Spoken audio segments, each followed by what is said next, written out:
Pleasant good morning to you, one and all. Good morning, pleasant good Wednesday morning, middle week morning, one and all. Student of Speaking Out, Exposing Corruption, Incompetence. Welcome to the Wednesday's episode, the midweek episode of Speaking Out, Exposing Corruption, Incompetence. Today is Wednesday, the 25th day of June in the year of our Lord 2025. Welcome, one and all. Hope you had a restful evening. Some of them can't rest when the night come. They're haunted. Some of them are haunted. They're seeing ghosts. The Adriana's haunting them. So yes, welcome. Today is another great day that the Lord has made. Let's rejoice and be glad in it. Let's give praise and thanks for being in the land of the living. It is a privilege to be in the land of the living, and we should not take that for granted. We should always give praise, always give thanks, because without his mercies, we would not be here. So yes, share the live. Share the live. Let them know that Speaking Out is on. The Wednesday's edition, the midweek edition. We have so much to tell you. So much to tell you. I continue to say we had a program just Monday. So many things have happened between then and now that we need to tell you about. And that is why we say the news flowing, man, flowing. You have so much content. We have got to sit down and shuffle and decide which are the ones we're going to give you now and left back some for later and all these type of things. So share the live, man. Share the live. And we are going to be with you in a short while. My colleague, Mr. Conway, CC, is already in the studio. And when we interacted a little while ago, everything was working well. I hope it continues. Because, the Jacobats are there. They don't want you to get the truth. So they're doing all sort of things to interfere with this program. But they will not succeed. And your attendance alone tell us that they are not going to succeed. Right? Because you are going to come here in your hundreds, thousands, and we are going to make sure we do the research and we bring the information to you. So yes, lots of information to share again today.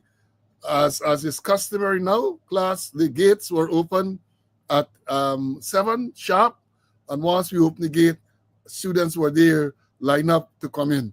One student commented that maybe we shouldn't go around with the roll call. By now, I guess, and from the name, I think that student is failing you. We have decided that as part of the introduction and as part of the build-up, as part of the opportunity to give others to come in, we're going to go with a little preamble, which includes the roll call and some announcements. Before we go into the main thing, we tell you over and over, you don't ever go to a class and teach, and then you just go right away and start in the subject. That is not good teaching. That is not what we were taught. You go and you get your icebreaker, you get them to relax, and then you move into the subject. No caveman attitude, no caveman arrangement here. So yes, share the live, and we are going to be with you with the main thing. The first 15 minutes or so, we preamble. This is a 2 hour, we take about 2 hours to this program, including the preamble. And we deliberately extend it to 2 hours to make sure we get all of these formalities and all of these little niceties in. So please. And if you feel that when you come early, this little talking is not for you, tell your mother don't send you to school so early, man. Tell mommy, I want to go so early. I can go a little later. Now when I want to go into the schoolyard and play, I want to just go straight when class start and go. That is your choice. So let's move on to it right away. As I said, a great day that the Lord has made. Let's rejoice and be glad in it. Let's give praise and thanks for being in the land of the living. It's indeed a privilege to be here. 7 o'clock, school gate open. First man out of the UK was Wayne. Congratulations. But as I've said to you, that is the first name listed. Because what happens? Everybody can't list. You got to list in some order. And lots of students came in at 7, but Wade is listed at the first, followed by Esla, Kenneth from Maryland. Then it was Peter, Lucius, Aileen, Linden, Moses, Esla, Sandrine, Ulrich from West Dem, Donald, Joan from New Amsterdam, Morton, Sean from upstate New York, Carlton, my squad mate, Carol, Terence, and this is Carto, Gavin, Jakey from Maryland, Uncle Paul, they were all here at 7, listed in that order. And then shortly thereafter, oh Lord, you see people, John, Gaston, my squad mate, Vibert, Tessa, Clifton, they all came at 7-1. Rawl, Carl, Aubrey from Canada, Desiree from Georgia, Danny from Queens, Patricia in New Jersey, Siobhan, Puran from Essequibo Coast, Rosalind, Winston from California, Floyd, Barbara, Marcus, Orin from the UK, Roxanne, Paulette, Kerry-Ann, Graham, Brian, Leon, Gibbo, Denise, the secretary, Vashti, all they came at 7-1. And then the thing flowed thereafter. Donald, Dexter, Karen, Paulette, then we had Courtney, Neville, then it was Marcia, Compton, Felicia, Anthony from Peters Hall, Ricky Smith, Clarence, Ivor, then Denzel, Marlon, Sharon from the UK, Father Masha, Alvin, Harold, then it was Wayne, Hazel, Aubrey, Marvin, then it was Cecile, Vibert, Smithy 7464, Brenda, Mark, Francis Kidd from Melanie, Earl, Umi is here, Glendis, Lynette from the UK, Clifton Stewart from Paris, David, then it was Rhonda, Linden, Lincoln, Sean, Sydney, there Isabella, Raquel, Doris, Dorette rather, Evelyn, Malcolm, Selwyn, Melinda, Buxton is here with us, Trotty, Diane, Emerson, Valerie, Pamela, Westdem, Carlisle, and Carlisle saying that he's feeling much better. I'm happy for that. Our prayers will continue to be with you, brother. Hazel, Queenie, Siobhan, Maureen, Marva, Garden, Claire, Bonita, Clive from the UK, Rosalind, Leon, Evanlina, Deborah, Magnell, Michael Brower from the British Virgin Islands, Junior, Stephen, West Region 6 man, 9602 Jarvis, and the next Vibe is here, Michael from Region 7 in Baimadai, the Angel is here, Hope, Mary, then there's another Mary, two Marys that came in one after the other, Vernon, Cecile, Han, Lester, Lorraine, Lennox, Mark, Selwyn, Nicola, Enric, Euclid, and then, Euclid said that she was, Euclid Edwards, W293. Griffith, remember you very well. Good to see you on the live, Euclid, Walterine, George from BV, Allison, Michael, Benji from Myconi, Linden, Leslyn, Annette, Princess Earl, 6123 Lamar Springs, Tuana, Terrence TK from California, 9135. Then it was Rena, Cheryl, Malcolm, Elroy, Monica, Walda, Carl, my squad mate out of Arizona. And Carl, our prayers are with you, my brother, from the squad and from all of us. Carl indicated that he has some LTCU, so our prayers are with you. Russ, Ricardo, then Rastaman, Abera, Lorna, 14913 is here with us. Winslow, Grantley, Vivian, Anthony, Rayburn, 10079. Vibert, East Bank, Dewararaman, Doreen from Canada, Colin, Gail, Fergus, Tessa, Calvin is here, Lorraine, David, Richard, Ashley, then it was Denny, Desiree, Kay, Phil, got full class today, Salima, Heather, John from Tennessee, Dionarine, Jacko from Georgia, Rhonda, then I'm still via Antigua, Paul, my namesake, Conrad, Danielle from Linden, Roy upstate, Cranston, Sion, Ovid, Barbara, Mark, Nigel, Paul, John, Denzel, Lolita, Bray, Colin, Patricia, Doris is here, Sharon, Claudius, Patricia, then it was Chilo.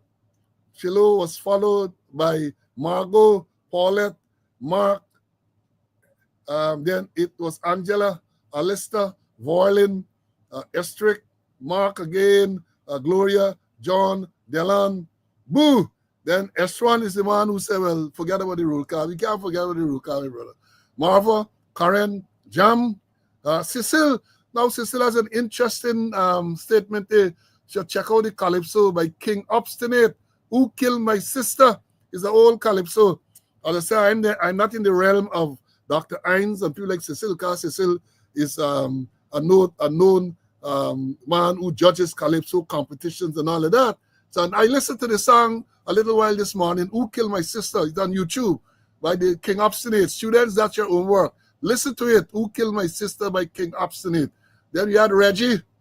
Then it was Joseph, Cedric, BV Man, Orville, Lennox, the original Black Man, Lubert, Lance, George, Lorraine, Fortwelly, the Starby detective, Starby detective, Shemlin, and then it was Ralph, May, Vorlin, and Alwyn. Those were the students in the schoolyard. And then when the doors were open, Edward always up front, and Colin Popo as well. He's always there. Dion, then we had Joan, then the list goes on and on. Rose, Ingrid, on and on. Now, we do this to tell you, apart from allowing others to get involved, but to show you that when we talk about the numbers, we're not just bluffing you. We're not bluffing you, and we appreciate the fact that many of you will come. Now we're going into the stuff now. The announcements, we told you the last time, we did report sometime on the death of Detective ASP Victor Sandy, and we told you that the burial will be on Sunday. Sunday, the information is Jerrick's funeral home from 11:30 to 12:30 viewing, then for further viewing at his residence from 12:45 to 1:45, then funeral service as Victory Assembly of God Church, Golden Grove, from 2 o'clock, and burial at Golden Grove, right? Then, we talk about these accidents on the roads too. Actually, we got to deal with that substantively in another program. But just to tell you, we talk about the car that crashed into the bus shed, killing 2. Then we had a report of a Glasgow biker and rode into a cow. The rider died, and the pillion is serious in hospital. And if you look at today's Starbrook News editorial, they talk about coming soon, road rage. I read editorial to look at. But one of the things that is to note, the Ministry of Home Affairs gave some figures. The Ministry of Home Affairs gave some figures about road fatalities. Oh man, if you see stupidness, if you see lies. And let me tell you this. As I said, we got to go into it in detail another time. When you hear the police tell you about road fatalities, they have 2 categories. So what you got to ask them, how many persons died on the roads? Can they tell you about road accidents and road incidents?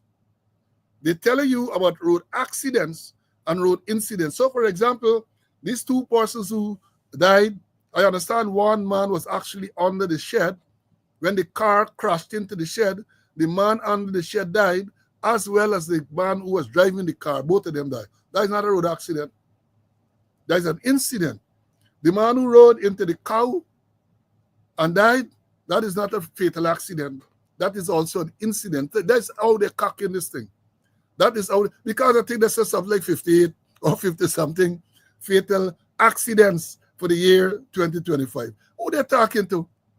Who really and truly they're talking to? And we're going to deal with it at another time. I ain't got time to deal with that today. I want you all to read what they wrote, and you're going to see the nonsense that they wrote there.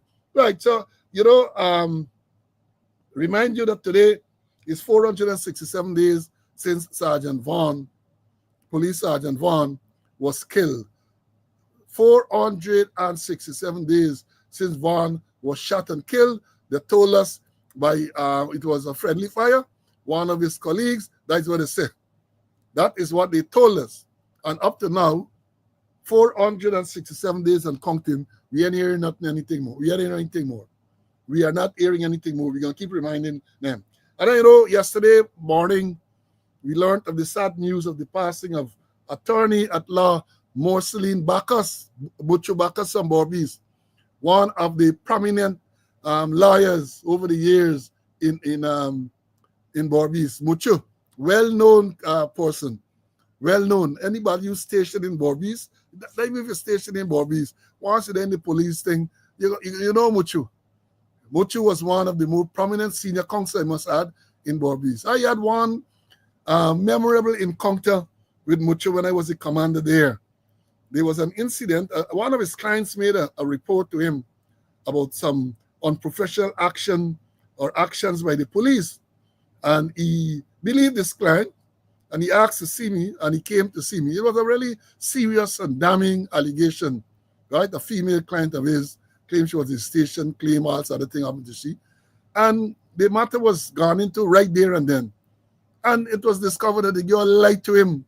But he came and he was so convinced that his client was right, and the body card bringing on damnation in the police. And I had to show him the evidence, show him the real thing, and say, hey, this is what transpired. And he ate humble pie and he moved away and so on. So yeah, Mucho was well known. Mucho 83, I think it was, passed yesterday. Yeah, he was a good billiards player. Mucho like play billiards thing.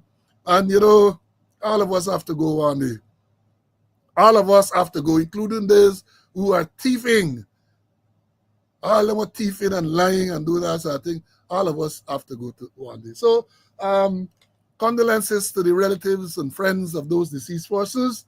May their souls rest in peace, right?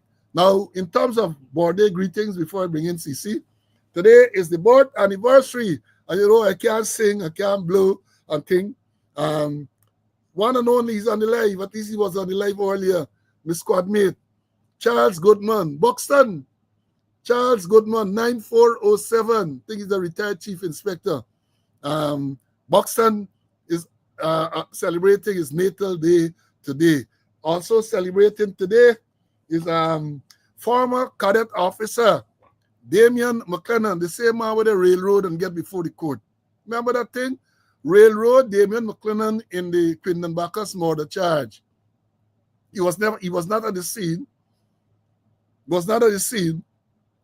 The people who were at the scene and who actually shoot. No. They are saying it. This is not being racist. There were two Indian officers who were there and who were actively involved in the shooting. One of them is alleged to have fired along with the Nabarga who is charged with the murder. Nothing happened to them. I'm afraid they get promoted.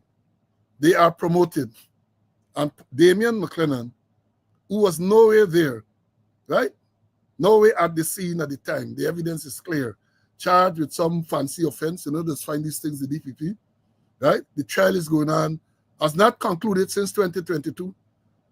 Man, the extended squatter dismissed him from the 5th of July 2022, the day he appeared in court. There was no presumption of innocence. Dismissee. The man, when the man appeared in court, the man remanded for months.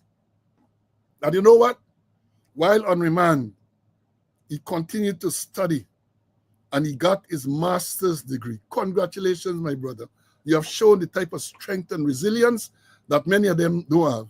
And as I indicated to you in the birthday greetings this morning, God is in charge and all will be well, right? Not for the men believe, so they can do all of these things to the fellow human being.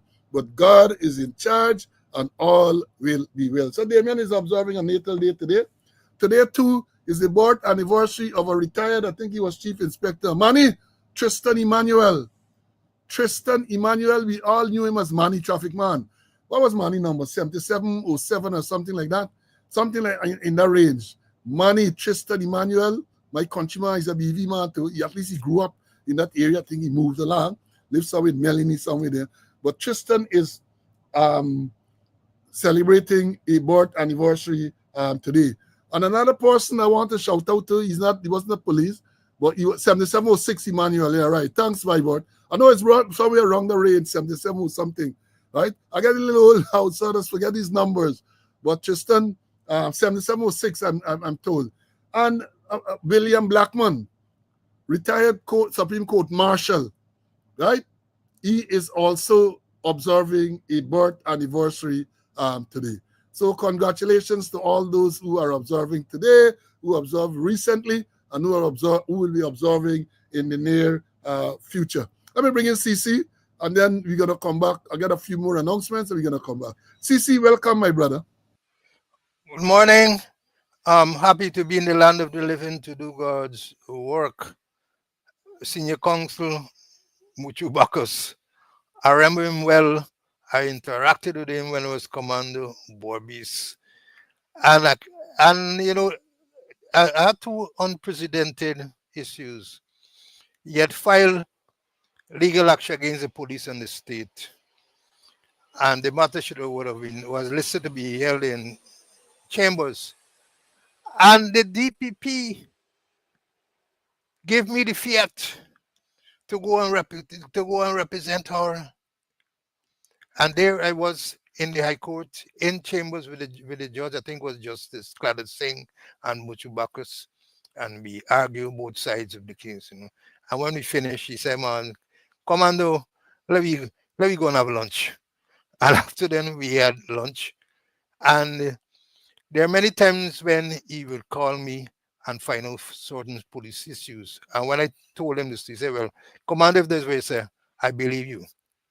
And I recall also we had myself, Muchu, and Ian Chang. I think on about 4 occasions we had lunch at this hotel in Main Street, that Chinese hotel in Main Street there, And we had a very good relationship, I know he was an excellent lawyer, and you do everything to set his client free, You do all kind of things to set his client free. So I know the family well. I want to express my sympathy to his children on his passing, and may he rest in peace. There are many other issues that we have to deal with, so let's move on with it. Yes, and I want to extend belated birthday greetings to Chair Landry's, retired Woman Special Sergeant. Her birthday was yesterday. We did give her advance, but I think she deserved a belated as well. Cricket in the air. Let me tell y'all, we just talk about the thing. India and England. People, Amar called me yesterday and asked how much money are in. I said, I don't bet on cricket and so on. But he said, because I had said that unless India begin and bat for the entire 4th day and perhaps a piece into the 5th day, they're going to lose the game. They're likely to lose. And that's exactly what happened. They lost the game. England chased down that 371 like if it's nothing. Like with all the little interruptions and so on, they were still. I mean, I don't know how India recovers from that. 400 runs plus in the first innings, not a big score in the second innings. 5 centuries, a team making with 5 centuries, 4 persons made century.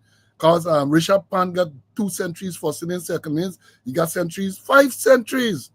And India came back and they lost that game. It goes to show, right, that cricket is a team game. Everybody got to perform. They drop catches and all of that. Yes, Sean, they drop. And this is exactly what happened this morning with West Indies. I was looking at it. And when Roston chased the captain, dropped that easy catch off Kwajaya or whatever he named at first slip, I said, this is stupid. So I can't listen to this any longer. Because after then, another easy catch. First ball to Cameron Green, edge to Brandon King, drop. Simple, straightforward catch for a sip to the captain, drop. I can't sit down and watch that type of thing. The latest score now, Australia and West Indies, Australia won the toss. This is in Barbados, Kensington Oval. Australia are now 36 for 3 wickets down. I think Shamar Joseph got 2 and the Seals got 1. But you got to capitalize. This is the highest level of cricket. You can't be dropping those sitters, right? And then there's a match going on too in Sri Lanka and Bangladesh, right? And let me watch the one because I think the end of the day, Bangladesh at 220 or something over 8.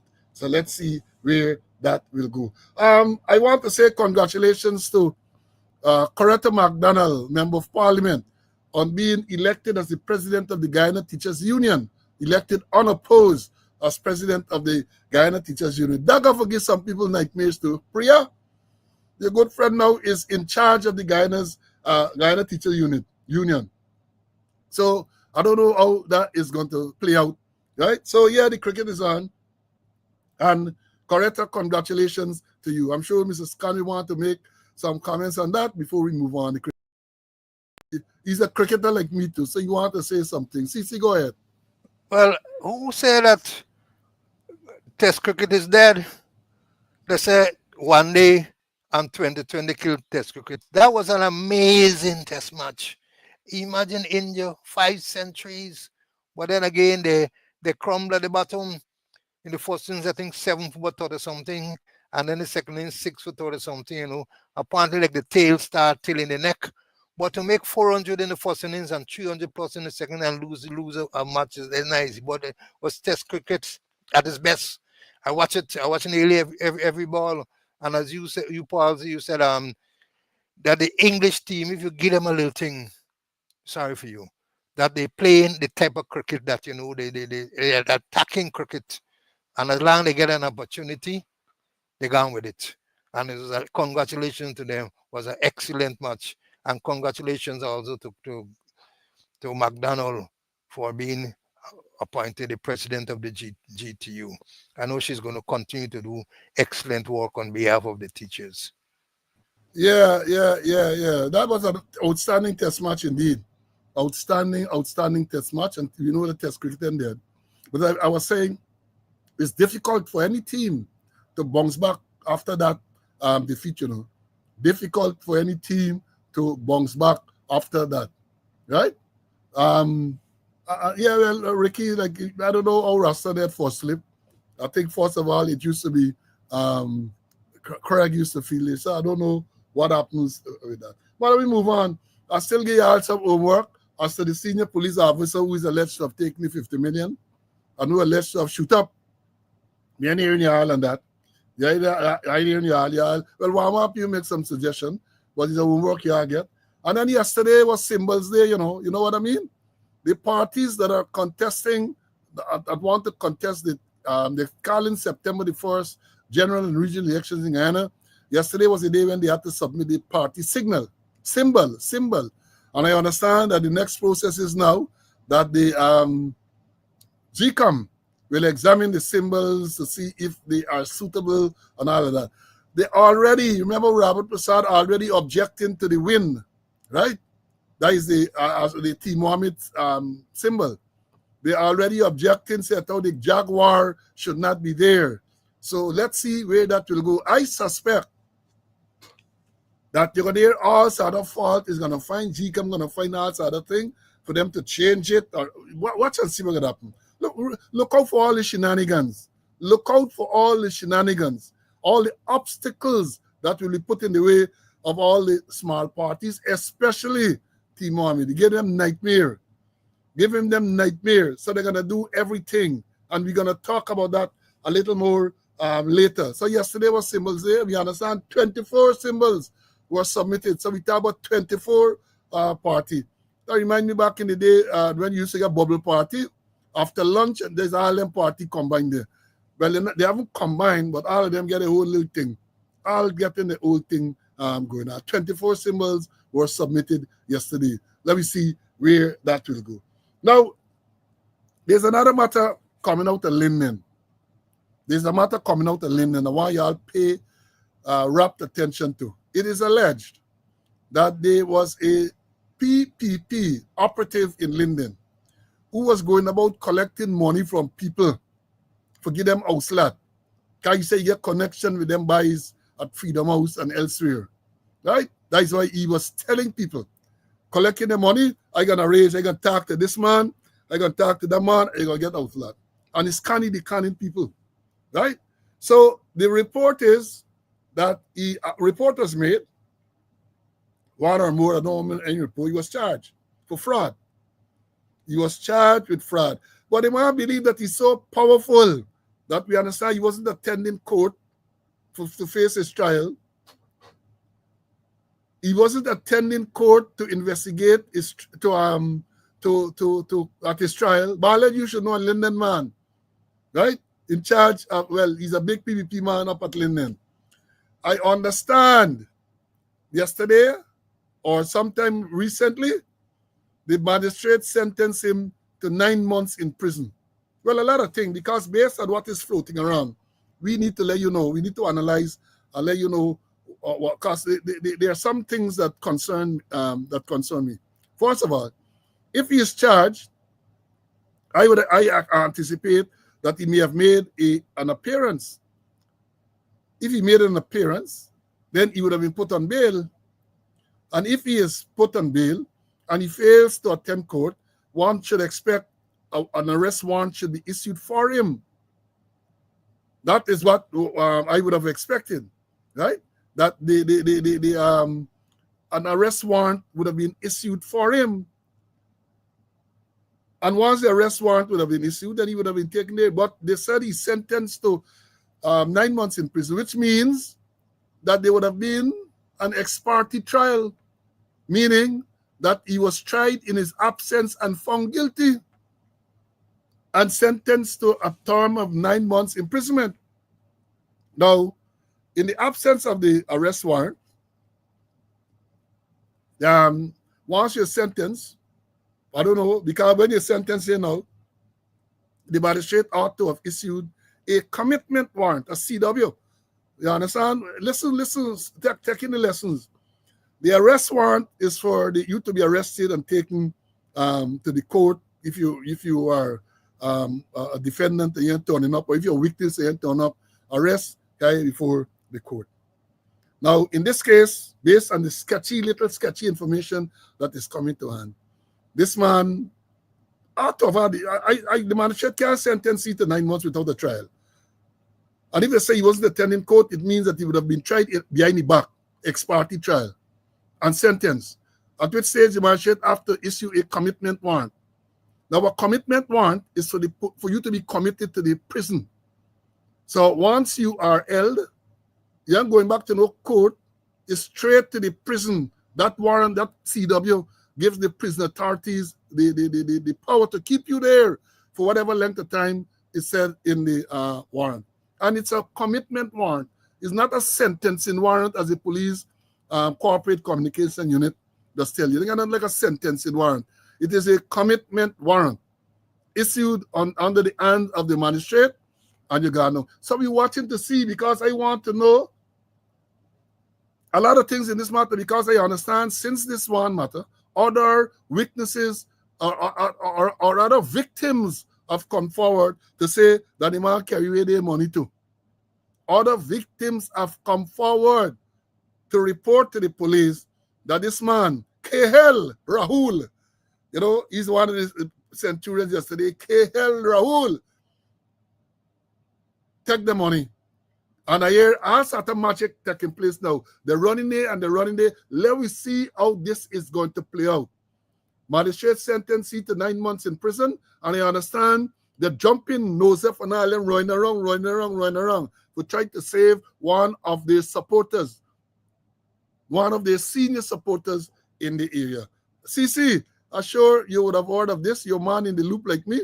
What do you make of this? First of all, if this man is charged and put before the court for fraud and he wasn't attending, why wasn't an arrest warrant issued for him? You take it from there. Well, I don't know, but it's the normal thing is that they issue an arrest warrant for you. And if, and some cases, not all cases, some cases you get ex parte trial. And if he's sentenced, it means that you had an ex parte trial. A magistrate can't take it on the one and just sentence you like that without a trial. So, and as you mentioned also, is that, and if you sentence, is a commitment warrant. And the commitment warrant is that you're arrested and straight to prison. That's it. Well, I heard about the story, you know, but certain things aren't too clear. Well, what I heard is that he was sentenced. He was sentenced and there's a commitment warrant issue for him. I don't know. I will follow up. Yeah, this has to be followed up because the again, right? Daddy, you're right. Ivor, now I saw the thing happening, man. I saw the thing happening. But we tell you what we know the process to be. Because if it is that you are charged, first of all, let me assume a report is made. Police will do an investigation. And I know the police that you get now, there's no way this man would have been charged for fraud without the advice of the Director of Public Prosecutions. So I'm a little pleasantly surprised that he was charged in the first place. Now, once he's charged, he goes before the court, and once he goes before the court, he pleads, even if it's an indictable charge, then in this case, it looked like AJ applied, if at all he was charged indictably, and then he made the plea, and he would have then be given time statement to be filed and all of that, right? Statements to be a disclosure and all that should have had. And if, as they're saying, that this man was failing to attend court, it mystifies me as to why an arrest warrant wasn't issued for him. An arrest warrant should have been issued for him. And then he would have been arrested and taken to court. Now, in this case, it would appear as though whatever transpired, so we ain't get the full details, but we are hearing that the magistrate sentenced him to 9 months in prison, which means that a trial behind his back, ex-parte trial, would have taken place. So it's for now, if that is the case, it's for now the police to arrest him and take him straight to the prison. Because the commitment warrant would have been signed by the magistrate and straight to the, wherever there's going to Luzignan, Camp Trump, wherever they got to go. Let's follow it to see what's going on. Because I understand that they're doing all sorts of things. Well, they're not going to release Ricky under because he's one of the PPP henchmen in Linden. Police ain't going to make no release. Nobody ain't going to make no release. There was somebody else. The picture would have been plastered all over the place. Right? All over. But they're going to tell you they want it. That is why we got to bring it to your attention. That is why. We have an obligation and duty to bring it to your attention. All these things they're trying to hide down because it's their people. Their people. Now, another matter we want to update you on is this shooting in the street by the, well, they say Edgil live there, but not he alone live there. Other people live. I know they come out with this. Edgil said people fire and they shoot at his house and things. Cyber News had said so. They wrote something else, I think, yesterday, which they didn't say they shoot at the house any longer. Shots fired in the street, which we understand was the correct thing. Shots fired in the street, not at Edgil house, right? Not at Edgil house. So no sympathy there for Edgil. But we understand police are saying now that 3 persons are in custody and a 4th is being sought. 3 persons are in custody. Of course, they're name. So once they're name, you can guess who those persons are, right? So they're name. So 3 persons are in custody and a 4th being sought. And I want to know if they identify the shooter because I know who the shooter was, the man in the black, or not the man, the person in the black Mercedes, right? The black Mercedes Benz where they can't find the number and they know. And I said over and over again, I asked them, how many black Mercedes cars or sedan or what they call it would be in Guyana? That should be fairly easy to track down and narrow down. And even if you say, well, let me say 100 Mercedes in Guyana, black Mercedes. How many are in Georgetown or close proximity? Because we cannot expect that a man would have come from Linden or Essequibo Coast or Borby. So it got to be somebody in town or in close proximity, right? They are not telling us that. What about the ballistic test on the 19 shells that were found? They said 19 shells found or empty casings. What to the ballistic test on those? They're not telling anything. And I say this as a man who knows something about gun. If a person, they're saying a pistol, they're claiming 19 shells, you put it through the window and he fire, which most likely is a pistol. To have fired 19, it means that he either had to reload, which in the circumstances of this matter does not seem to have been the case, or he had to have had a high-capacity magazine. A high-capacity magazine. If you, the basic, most of these 9mm pistol, even the Glock, 15 in the mag, or you can have one up to 16. Some of them carry magazine 17. I did the research 19, 24, 31, 33 magazine. So he ought to have, I didn't reload. If it's a standard 15 round magazine, and assuming it's a Glock, or if it's any other pistol, you have to have reloaded, or you have to have a high capacity magazine. It's the lawless place we live in, lawless place, this place called Guyana, lawless. So we're not hearing anything about that. Let me bring in Mr. Conway, and while I take an opportunity to cool down. CC? You are so correct. But then again, to another point, perhaps he had more than one pistol too. You can't rule out that. Perhaps more than one pistol. I'm talking about identification of vehicle. I don't know if the police still have the system, but when I was second in charge of operations to Winston Felix, who was the operation man, we had a system at force control that you call 522-56411. You call up at force control, and a gazetted officer will answer that phone. I know the system is there. And they had a connection with GRA that you call them, and in the space of minutes they can tell you who is the owner of the vehicle. I remember Sunday morning I called them and I said, I want to know who is the owner of this vehicle. And within 5 minutes, the female called me and said, sir, that vehicle is your vehicle. I'm sorry if they thief your vehicle. I said, well, I'm just testing the system to see if the system is working. So I don't know if the system is working, but if it isn't working, I think they should go back to that, that police could easily get the information in terms of the vehicle. But and it's clear that they get plenty black Mercedes-Benz, so it's easy for them to identify who's the owner of that vehicle. That system you talk about there, I don't want to give myself praise or everything, but I got to tell you the truth. It started under me when I was at traffic. Because let me tell you what was the system then. And the older people here will remember. GRA was the sole repository of all the licensing information and so on.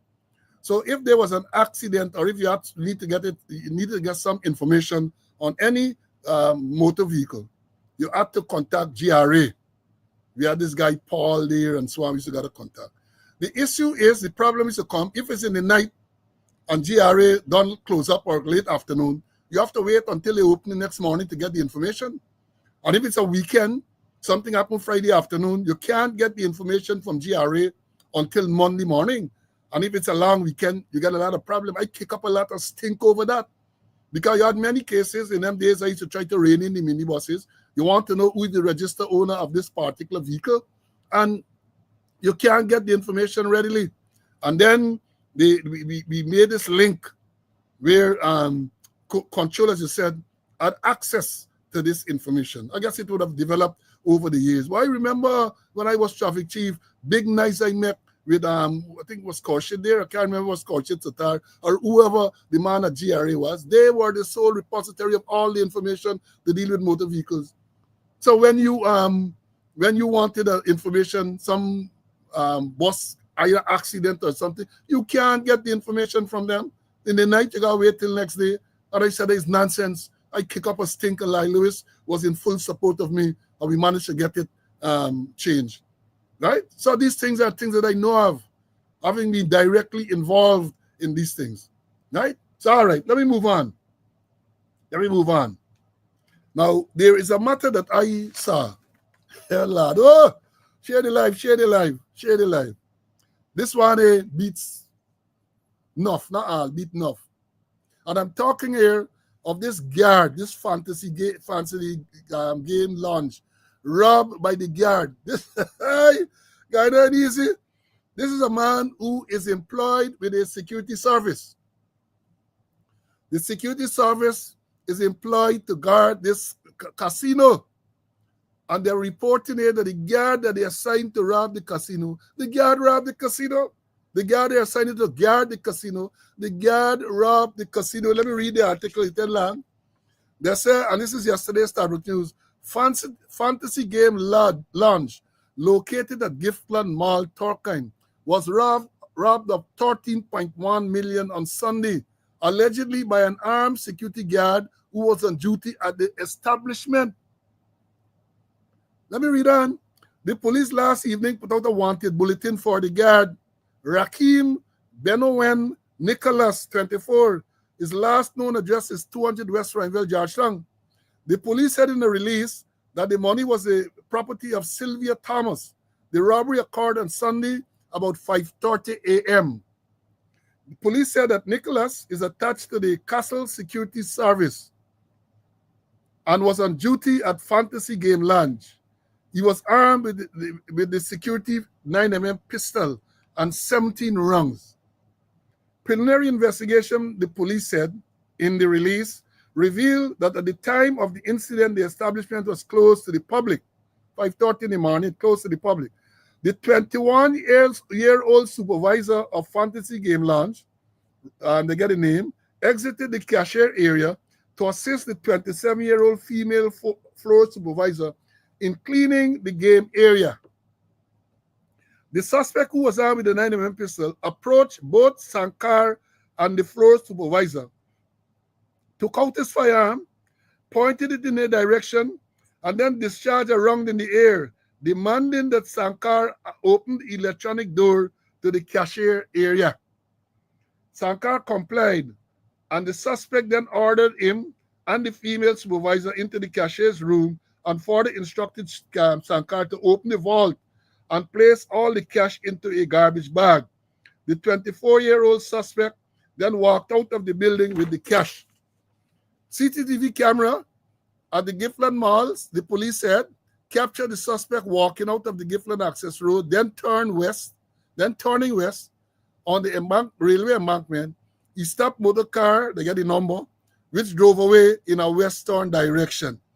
Detectives who processed the scene recovered one 9mm spent shell. Attempts to locate the suspect have been unsuccessful. A search of his house yielded no cash. Efforts are ongoing to find the car he entered. Now let me understand what they reported here now. This is a security guard attached to a company working at this place in Giftland Mall, some casino they have there. And this is the security guard robbing these people at 5:30 in the morning. Who to bodyguard the bodyguard? Robbing them. That's what they're reporting. But you know, a lot of things come up in this release that I give. First of all, they say the security guard 24. I want to know what type of background, what type of checks they would have done for this man to be employed as a security guard. He would have had, if he is lawfully in possession of this firearm, he would have had to be made a supernumerary constable. So the police would have had something to do with it, with the checking and the training and all of that. All that would have happened. Or should have happened. So who are they recruiting? Who are they recruiting? This is a barefaced robbery by the security guard employed to guard this place. If I were in their position, one of the first things I would have done, you got to call in the security company to books. You got to go to, it's not inside job we're talking about here, Matthew. It's not that we don't know. It's a guard who guarding this money, thief the money. So, well, perhaps, yes, it's an inside job, but it's not the type of inside job where you don't know who the perpetrator is or who the perpetrators are. We know, according to them, is a security guard. They know the man working with them. So what type of check this security company would have done in recruiting and employing people? And I've said it repeatedly here on this program. None for them is only, the security companies I'm referring to, is only about getting a contract and then they're picking up anybody just to satisfy the company that employ them, paying them, let me say, a random figure, $50,000. They pick up somebody, give them a little 1,000. So there's all they're looking at. The bottom line. No proper checks to background checks on these people. Because let me say this, for a man to have executed such a brazen robbery, that can be a first time. He's a seasoned campaigner. He is a seasoned campaigner. And yes, Commissioner Cole, I was, one man called me a day, sometime back. The man was shocked.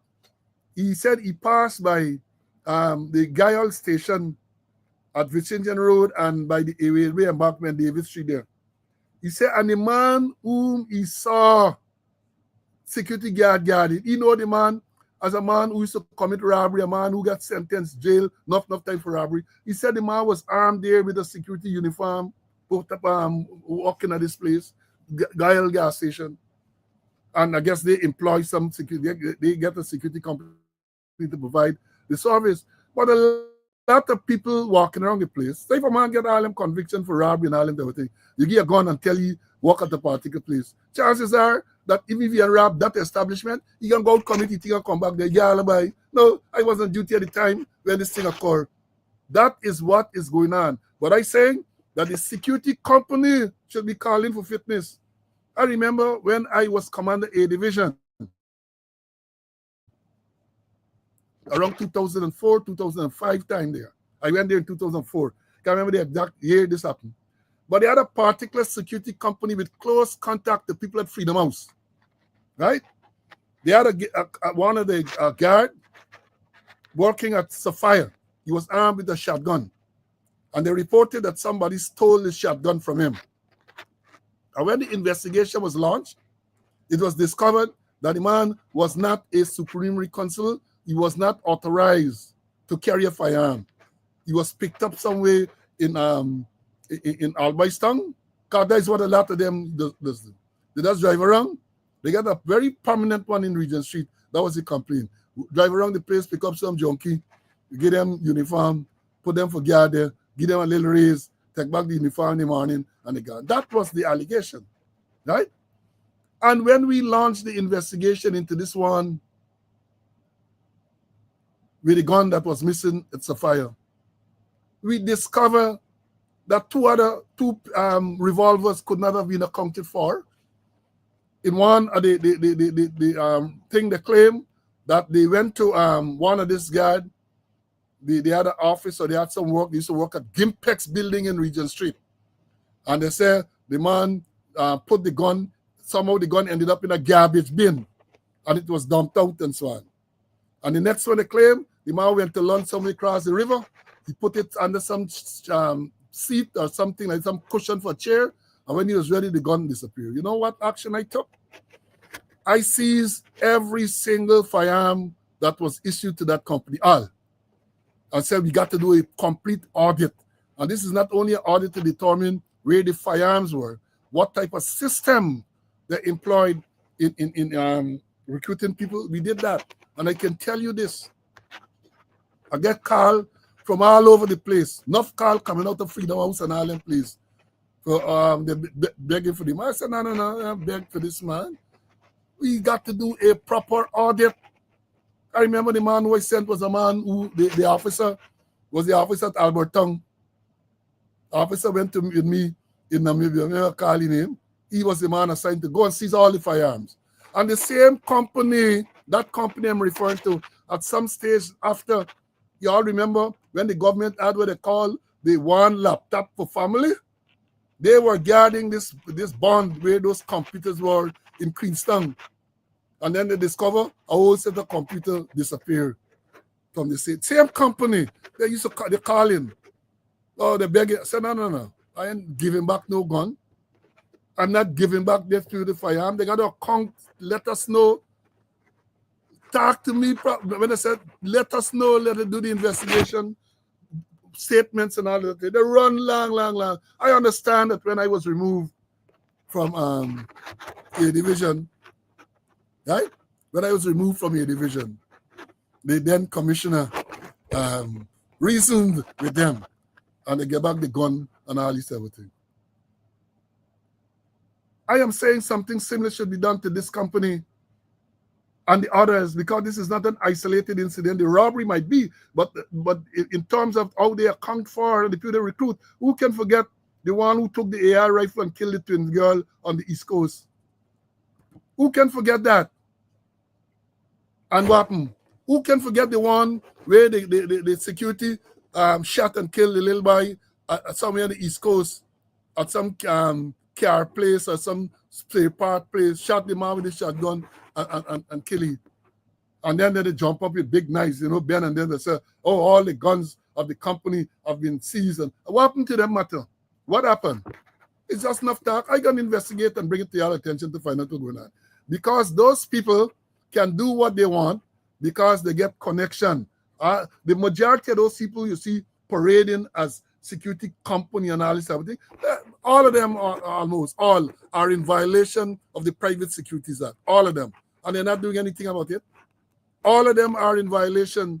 They get people without uniform, people improperly trained, all of those things they're violated. And therefore, I'm saying that I'm wishing more incidents of this nature are going to occur. When they put security guard there, maybe this is one that came to light.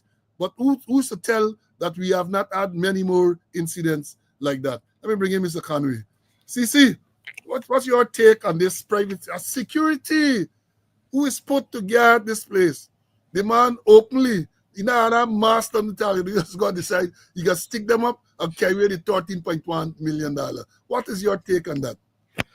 Paul, this Private Security Act is operating in the breach. All kind of people you're seeing. People with high power rifle, with no uniform, and all sort of things you're seeing. And it is operating in the breach. And let me read part of it. And apart from that, they encounter some Spanish-speaking people working as security with high power rifle, Spanish-speaking. I know there's Venezuelans or the Cubans, but the Spanish-speaking employed by the security service. And let me start to read about the act. And in section 16, it talks about eligibility for being a private security guard or a supervisor. 16 say, a private security agency shall not employ or engage any person contrary to the Labor Act and the Immigration Act as a private security guard or supervisor. And this talking about this one, photo identity cards and uniform. 71. A private security agency shall issue to every private security guard and every supervisor employed or engaged by it a photo identity card with distinct identification number, special uniform, special badges and caps indicating the logo or emblem of the private security agency concerned as approved by the controlling authority. And here we say, while on duty, and this is critical, every private security guard and supervisor shall wear the uniform and badge given to him and shall display on his person the photo identity card issued under subsection 1 unless otherwise approved by the controlling authority. So talking about the uniform, a special uniform, and with the logo and with the cap and everything, and they must have the badge on them, and the badge, according to this act, the badge, some of the features of the badge, identity card number, photograph of the security guard supervisor to be affixed and duly stamped by the security agency, name, designation security guard supervisor, date of birth, signature of guard, signature of issuing agency, period of validity, seal, date of issue. Now this thing is that they employ the people and they have no proper training, and also they're making them supernumerary constables without no background check. And apparently I get the impression like the security service depended on the police to give the clearance, where the police supposed to check, do proper background checks, check with CROC that they don't have any criminal records, and a whole lot of things in. But no proper security checks is being made, and they're being made supernumerary. And my information that it's easy for you to turn a supernumerary because you go to somebody, I won't call his name, and you pay money, and within 3 days, you have your identification card, you have your precept properly signed by authorizing officer that it's for sale. It for sale, the instrument to give you the authority to do your work. So no proper checks is being made, no proper training is being done. I remember one time the conform squad to say that they must get 3 weeks training. If they get 2 days training, they get plenty. They don't get any training and just scare them I'm at the seawall, I maybe shoot a couple rounds, and there's the end of the training. If they're gonna use those high power rifle, they gotta go up on the Timeri rifle ranges and elsewhere and shoot those weapons properly. But no, they're gonna see while if I have 3 or 4 rounds, and that is the training. They're finished with them there. So they need to look at this Private Security Act and make sure that is enforced. It's time they start suspending security service. It's time they start to cancel the license I got. But no, when I gonna pay $8.5 million for a man wedding, you could tell me about cancel meeting. You could tell me about anything with me security. And only he, others paying up Jackie Opel all about the place. Even they get a section that deals in the inspection section that checking on the private security. And when they check them, say, hey, come up by, they find fault, come up, or else I'm gonna report you. And that section there is under the employment of Jackie Opel. That same section that they get on there. So other things need to be done. Proper checks must be made. Proper supervision must be made. That's why you can get a man going to guard in a place and then he gonna rob the same place.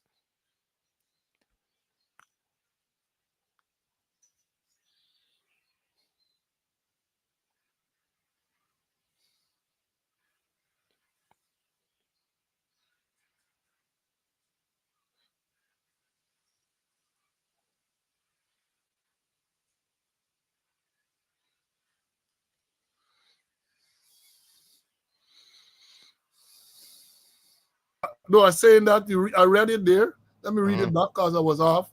Say, can you imagine? I used to work at the Southern Security Service. One day they were short of staff, and they give me a gun to go on location. I have a precept. I never trained to use a firearm, and I said, "Play no, not me. Well done, my sister, or whoever the person is."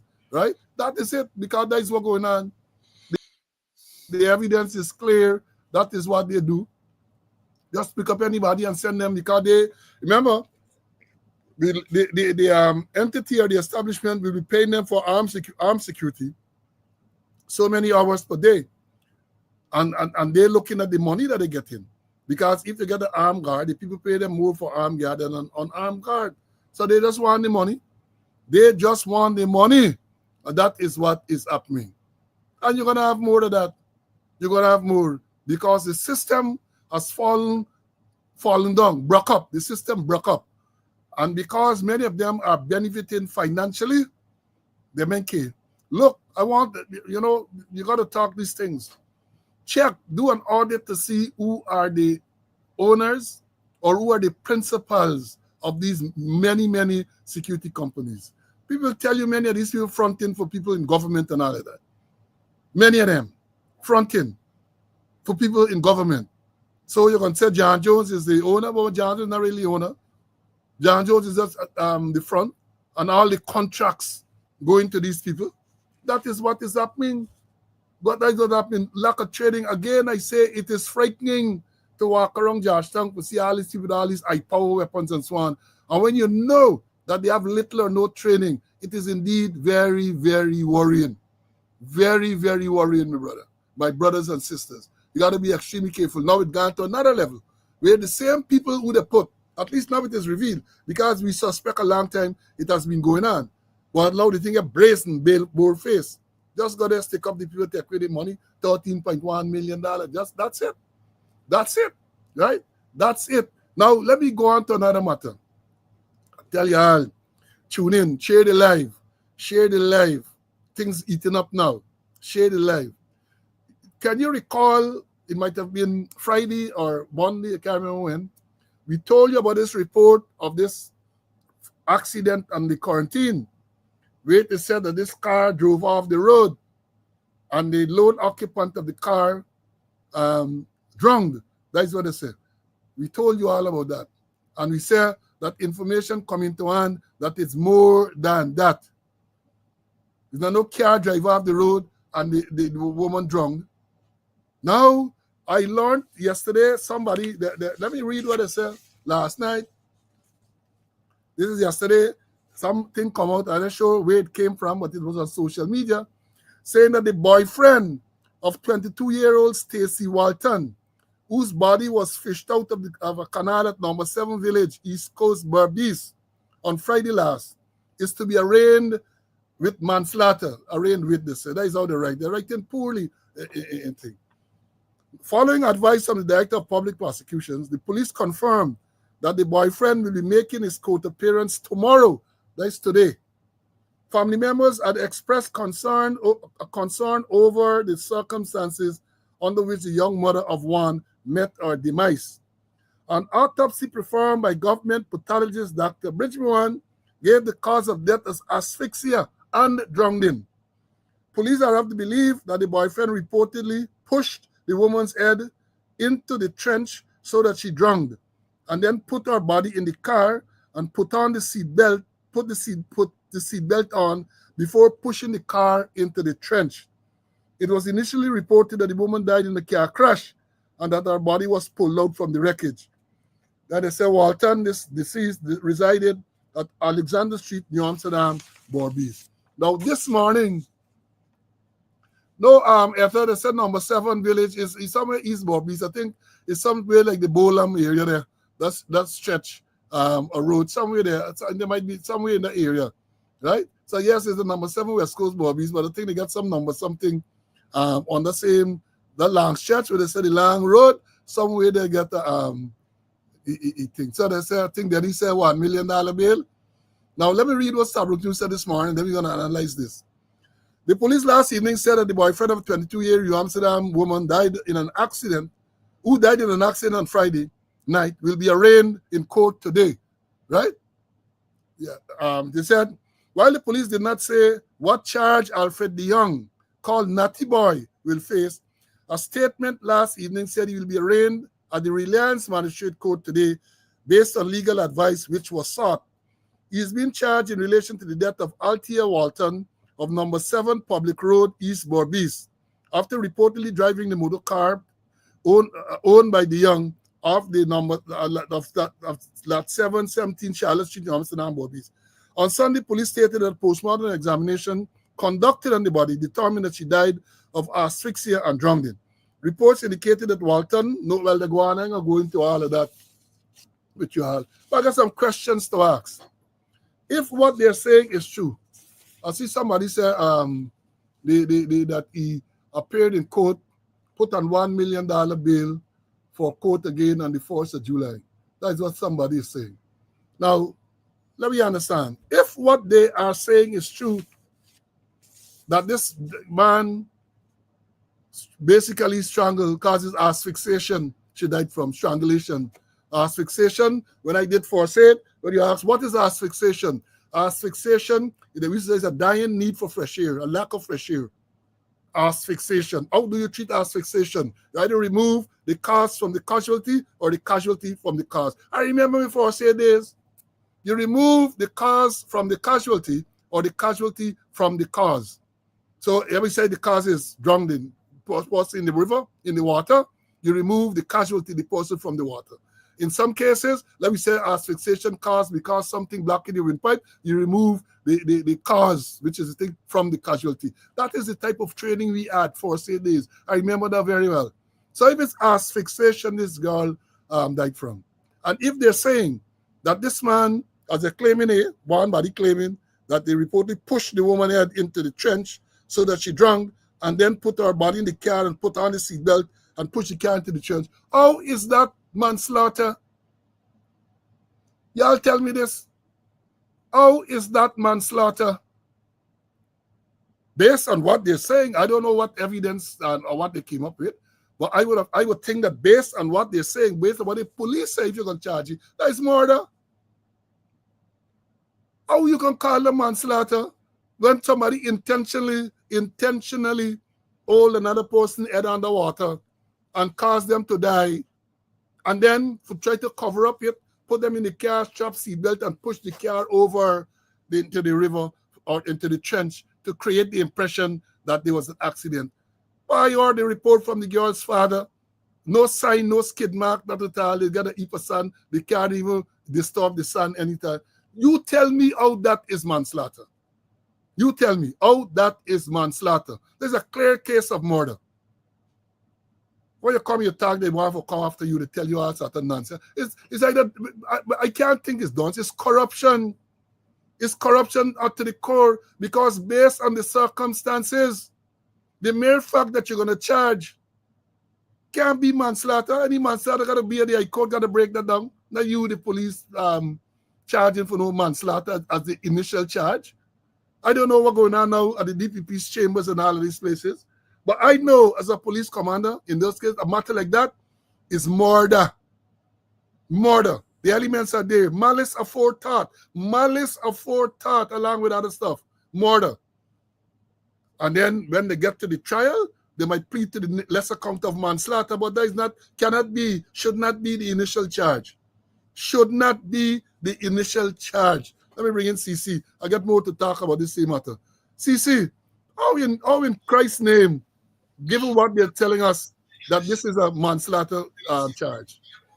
Well, the circumstances, as far as I'm concerned, is murder, not manslaughter. But you know what was going on with the police. Clear case. If the evidence we got is that he hold she down there and then she drowned, and then put her in the car, put on seat belt punchy and all kind of thing, and then push the vehicle. There's the clear case, deliberate act. Deliberate act, and that is murder, the first degree, as we say.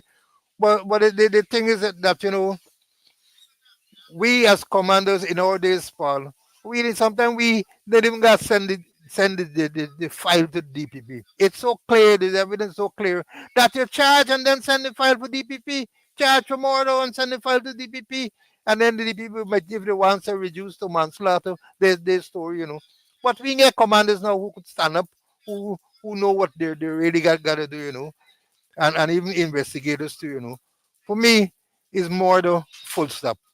No, but back in the day, the DPPs that I can recall, Animan Singh, Madam Roxanne George, you had Ian Chan, George Jackman. Those are people I remember as DPP when I had been in the force. There's no way there's a manslaughter. No way. As I've said, that is murder right off the bat. Ian Chan and everybody charge your murder. And then if later on, when they get to the High Court, the man might plead guilty. The state might accept the plea for the lesser count.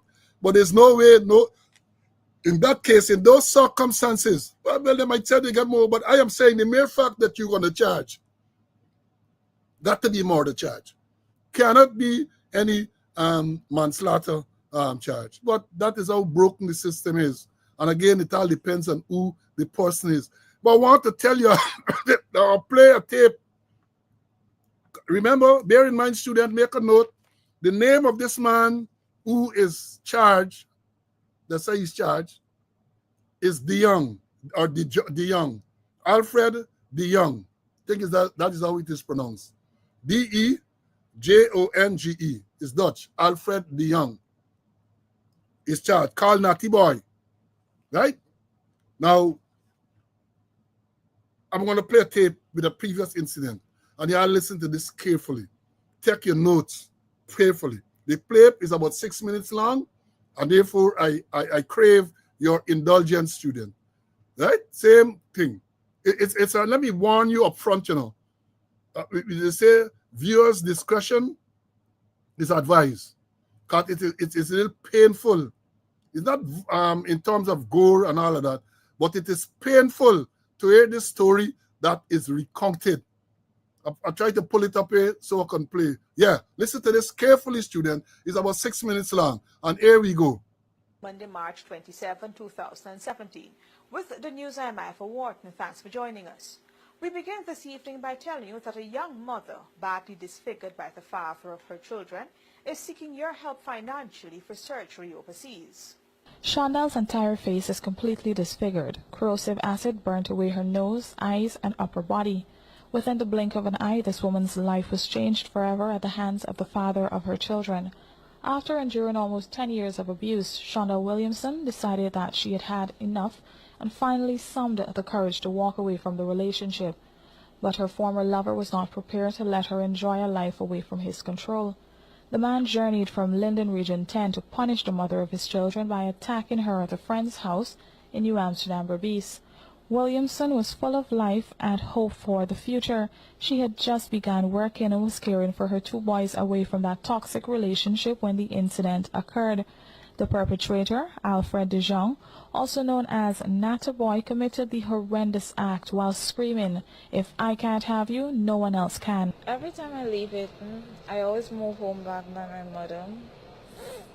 And he would come and he would say he's sorry and he wouldn't do it again. And I would just forgive him. Because, I mean, it's long now we're together. And I don't want to leave him and go and get somebody else and maybe I'll end up into worse. So I just used to say maybe he would change, but he never did. So walk me through what happened on that day when this incident occurred. The night I went out on the road and I was coming in back. When I made to the gate, I opened the gate, I went to the veranda piece, I stood there, I knocked. I guess my friend, she didn't hear on the first knock. So I was standing there like this way, and something was like, "Shonda, turn to your left." When I turned to my left, I saw him approaching me. I know it was him. The walk, the body structure, everything, his face, but it's just the way he looked so strange. So I left staring at him because he had these like weave in his hair and he had like a female garment on. So it left me shocked, and so I just left staring at him. By the time I could do anything, he just threw, I don't know, the acid on me, the liquid. And there I was standing, screaming, knocking on the door for my friend. I guess he threw down the container and he ran out. While knocking on the door, she opened, because I was screaming for her. She opened. She was like, "What is this? What happened to you?" I was like, "It's Alfred." Shondal was hospitalized at the Georgetown Public Hospital for 9 weeks, fighting to save her sight, which is now tremendously blurred. The extent of her injuries are so severe that she is not able to receive care in Guyana. Therefore, she must travel overseas for treatment. Despite her challenges, she intends on becoming an advocate against domestic violence and wants to help both men and women who are experiencing this prevalent social ill in Guyana. Since leaving the hospital, Shondal is being cared for by her family. She explained that the most painful part of this ordeal is the fact that her children are afraid to come close to her because of her state. I would just like to encourage that person to get out of it fast, even to the first hit. Don't think it will done there. It will continue. Like I did, I was staying and say it will stop, but it lead to this. Just don't stay any longer. Just get out of it fast. Well, I'm grateful to She. Thanks to them. When I finish with this year, I just want to be out there to encourage my fellow young women, even to these gentlemen, if I could talk to them, just because they should look at it, that we women are like their mother. We're there doing everything just like their mother. We're there cooking for them, cleaning their clothes, washing their clothes, doing everything. It's just that we women please them in the emotion way, but their mother don't. So why, if you don't raise your hand to your mother, why is it you're raising your hand to your woman? It's not good. Just stop it. You also said to me that you think this happened for a reason, that God has a plan. Tell me a little bit more about that. Well, indeed, I think God has a plan for me, so I can be a testimony to others. I could be closer to Him, and when I walk, people should look at me and say, "Well, yes, indeed, she's a testimony. God has saved her, because look what she was, and look what she is now today." Non-governmental organization Save Enhanced Emergency Aid, SHE, has been able to secure treatment services for her at a top U.S. hospital where she will receive state-of-the-art treatment from some of the best doctors in the field. SHE is funded by donations from the public on a case-by-case basis. Therefore, they are asking for your help.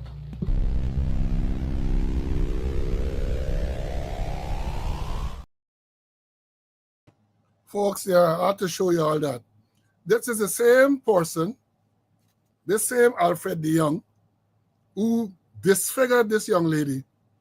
Now he at it again. This time he's alleged to have killed this other one. Put her all her head. That's what they're reporting. You hold her head underwater till she drowned, and then put the car strap on, push her, and claim that she drove overboard and so on. Them is the people that you have in society. And they don't go after them, right?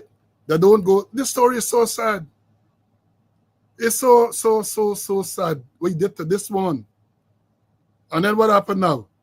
I think there's an update. I was trying to get the video to show you guys it, but I wasn't able to upload it in time. Because the latest on that is that I think she's now in the States where she got treatment, but she is terribly visually impaired. She's now trying out for the blind women team. They've started a blind league, cricket league in the US, and I saw a video with her trying out as a batsperson, batswoman, whatever you want to call it, on that team. And I don't know what happened to that case, you know. I am trying to find out whether he was ever charged, and if it is that he was charged, what was the outcome of that matter. That is what I'm trying to investigate to find out. Because people like this should last away, should be lost away. Violence against women, violence against anyone. Look at what that man did to that. You can't even call you a man. Because if you call you a man, you can't call me a man too. Look at what that thing did to that woman. And even look at the photograph of her before that incident. Beautiful woman. He can't get it so nobody else can. Acid in your face. I don't know what are the circumstances in this one, you know. But like that's the modus. If I can't get you, nobody can. This one, he killed you. That's what they're alleging. They are alleging that he killed her. They are alleging that he killed her. But I'm saying that, and again, you can't run this case, this current case, based on the previous. I understand that. But given the circumstances that they have outlined, this should have been a murder charge. This should have been a murder charge. And let me tell you this, students, whereas you are not allowed to use his past transgressions in determining his guilt in this particular matter, if at the end of a trial he is found guilty, if he is found guilty, then a probation report can be ordered. And all of these previous transgressions can be taken into consideration in sentencing him. Let me repeat that for you, for the benefit of all. Let me repeat it. Part of the teaching today.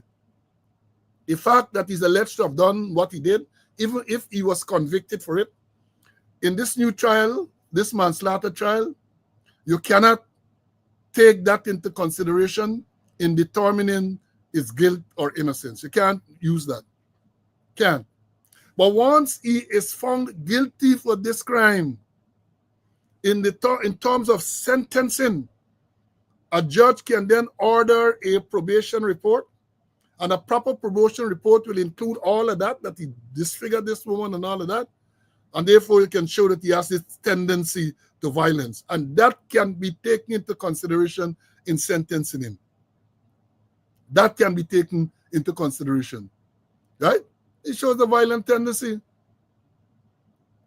I hope they do what they have to do to convict you on whatever they say manslaughter, convict you for the manslaughter charge, and then when the time comes to sentencing, this matter and whatever other transgressions he had, violent transgressions, can be then brought to the attention of the judge sentencing via impact statement and all of that. Well, the impact statement is not only, what we're talking about here is not only, this is not impact. Impact can be from the family and their children and so on. What impact this has had on them. But we're talking about previous matters. And let me say this, I should have made this point when CC we were talking about the guards. When we were talking about the guards, what type of background check they do.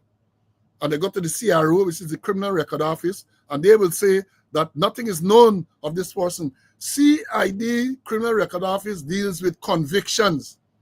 So if you get charged 4 or 5 times for robbery and you are never convicted, chances are they don't have a record there of you.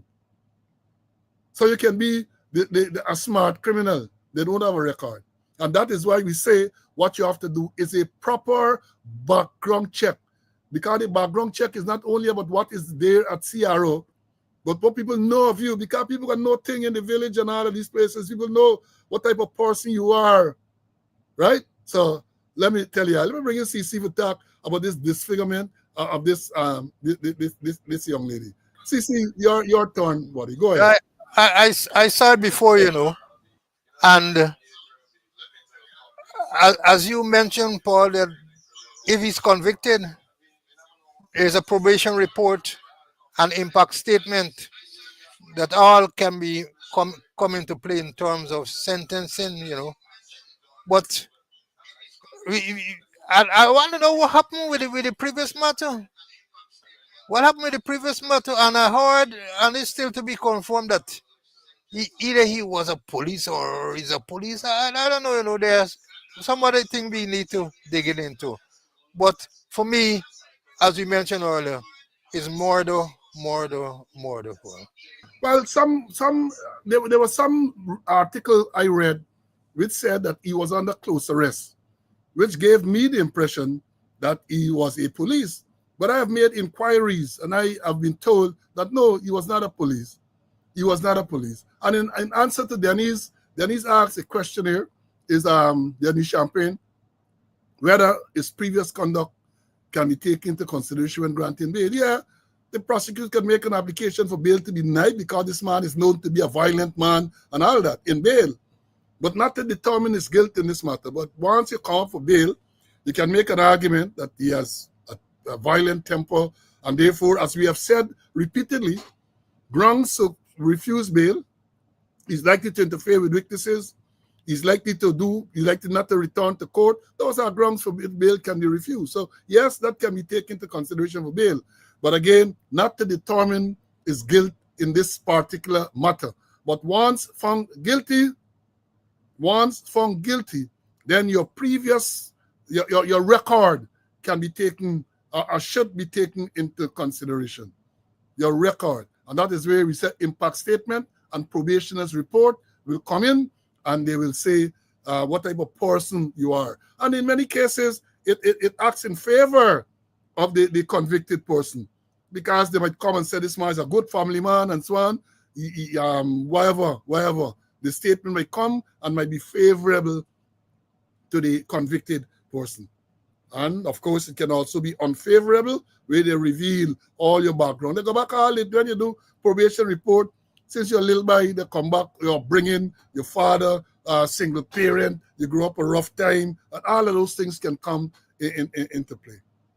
All of those things. But let me move on. There's a matter, another disturbing matter. Disturbing. I think we report here about this Numpel murder. We reported it last week. This woman went missing. Right? It's a long article, so I'm going to read it out here now. Right? But I said this woman, Jenny Mohammed, went missing. Right? She was reported missing on the 12th of June this year. Report made to the police and nothing. Now, they suspected something was wrong, and therefore they held our daughter.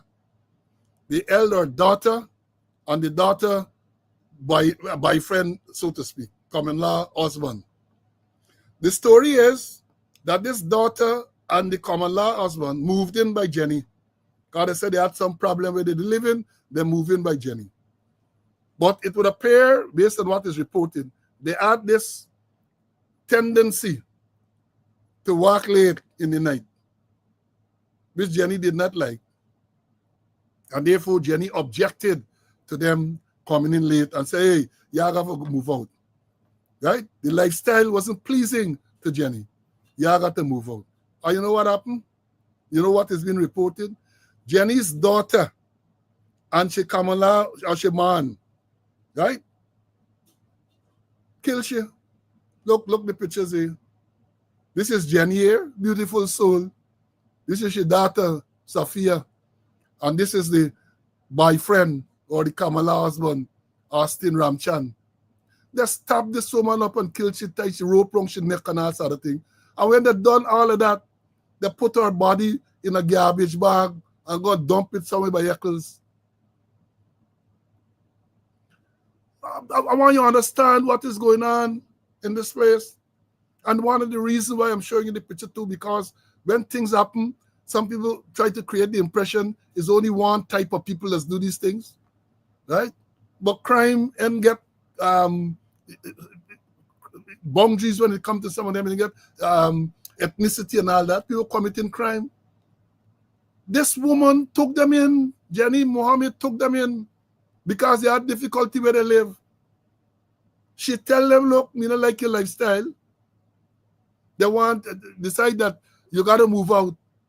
They decide that rather than moving out, right, they're going to kill Jenny.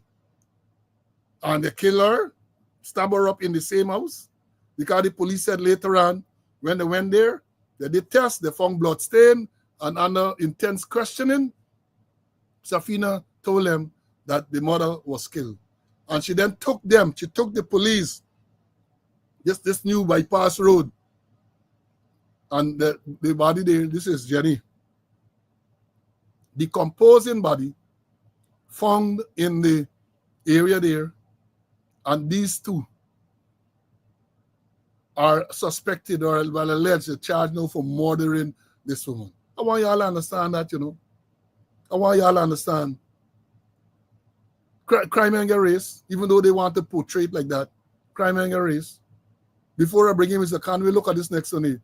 Trafficking narcotics, you see? Paul Binand. TIN, trafficking narcotics, pushing drugs. Crime and race. So there's one to give the impression there's only one race committing crime and all that. Not so. Not so. Not so. Right? So y'all got to understand. But this thing is the one with the girl who was killed, pushed the man, drunk, she murdered, I must say. Not terrible manslaughter. Murdered. And then this here now show that people in this place are then get art. How can you do that to your mother?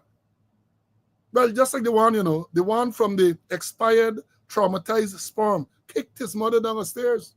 I don't hear from you. I see recently saying anything. Kicked his mother, it is alleged. You know who I'm talking about? The one who is the product of the expired, traumatized sperm. Kicked his mother down the stairs. So these people like that, I tell better your mother they plant cassava stick. Plant cassava. You should plant cassava, she will get cassava bread. She will get starch, she will get the cassava for eat. You get calves rip. You get so much byproduct from the cassava. But you bring them into the world, and they are the ones who are sending you out. Right? Heartless people. Heartless. And you don't want to prejudice anything. But I'm saying that when them, it matter like this, you're sorry they don't have the death penalty any longer. Because even though the death penalty is still there on the books, there has not been a execution, judicial execution, since in the 90s. I happened to witness the last two. Two men were hanged at the same time at the Georgetown prison. I was a witness to that hanging. I was at the second in command at Breakdown, and I had to go there to witness the execution. Cecil Kilkenny was the director of prison. They don't want people any longer. But cases like that deserve, if found guilty, deserve the death penalty. Cases like that, those people should not be on the face of this earth breathing in the same oxygen that we breathing in. That is my feeling. Yeah. About say bitter cassava. Yes, Ricky. Plant bitter cassava. If you plant bitter cassava, you would get I know my father used to plant bitter cassava. You get so many byproducts. You get the you can't eat the bitter cassava. So you're gonna get starch from the bitter cassava. You get the water there. Once you grate it and it settles, you get starch to sell. You dig it out, you put it for dry, you get starch. The skin that you peel off, right? You put it in bags, put it on the thing, let it air out because it get a high content of cyanide. You let it air out from the sun and it bleach, and then you feed pigs with it, right?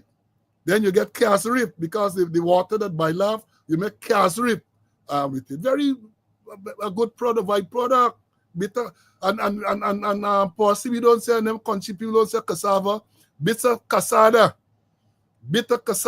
they would have got, but you bring children into this world, and don't blame the parent, because you want to say, well, it's our bringing, how you brought them up and that sort of thing. I don't believe that is always the case, right? I don't believe, yeah, you get paiwari too, yes, you get chisel chip, you get paiwari, you get so many byproducts from the bitter cassada.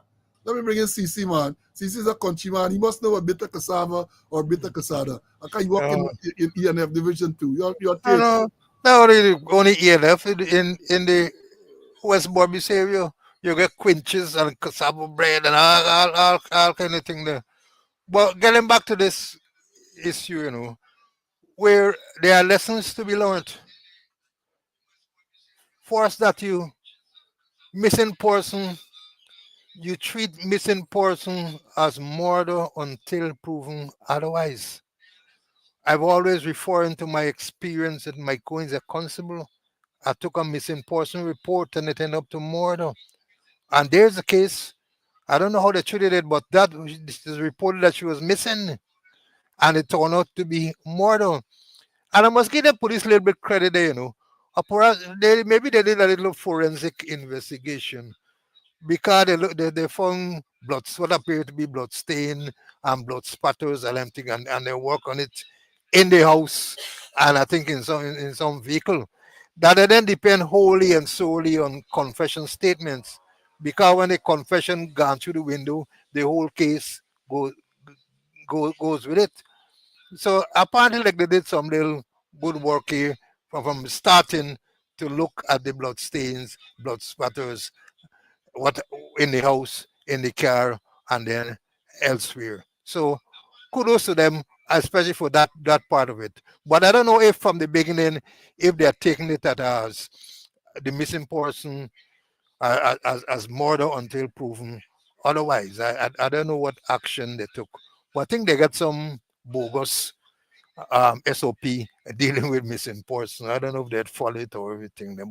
But the thing is that I think some good work is being done, and it's shocking that a daughter and her man is going to murder her husband or mother. She and she man murder her husband. Full through of the law, negative face. Yeah, full, yeah, congratulations to them, because again, they had the well, I don't know the sequence, whether they did find evidence of this murder bloodstain, and then when confronted with that, then the people decided to confess, or whether after the confession, then they went and found the body. I don't know the sequence, but yeah, it's a good thing to make sure you have forensic evidence. That's what we were saying all along. Don't depend on no confession statement alone. Continue to investigate. Confuse you. And somebody's asking a question here. The man from Ibaimada about the murder. This is in the 90s I'm talking about. And I remember the matter well because it was somewhere in the quarantine, somewhere in the Rosal area. These two men went there and they robbed a woman daytime. And in the process, they killed the woman. Somehow they were seen and an alarm was raised, and they run and village chased them down and caught them at the seawall area there on the quarantine, right? So there was no question that they were involved. So they went through all, the full thing, tried for murder, convicted, appeal, lost the appeal, and all of that they went through. And then the warrant was signed, and then they were to be executed. And as the second in command of A Division, you had to make the report, get the death report man from Alberton, and they went down there. The permanent secretary at the time was Fabian Liverpool at the Home Affairs. So the director of prison was Cecil Kilkenny. And then we went there and to be the official witnesses to the hanging. And I could tell you they say, when the time came, because they bring them out, you have the cells, and then you have a little corridor, and the chamber, the gallows was right across. They brought the men out, already dressed in the clothes wing and buried them with. And to my surprise, one of the men, the shorter of the two, he was there trimming like a leaf. And the other one, I tell you no lie, the man said the hands were tied behind his back. The man turned and pointed his hand towards me and said, "Take care, Mr. Slow." The man knew me. The man knew me. He said, "Take care, Mr. Slow." And the thing caught me. It really shook me. And then then he went there. And later on, I investigated to find out that he was at some stage, he was a member of the force.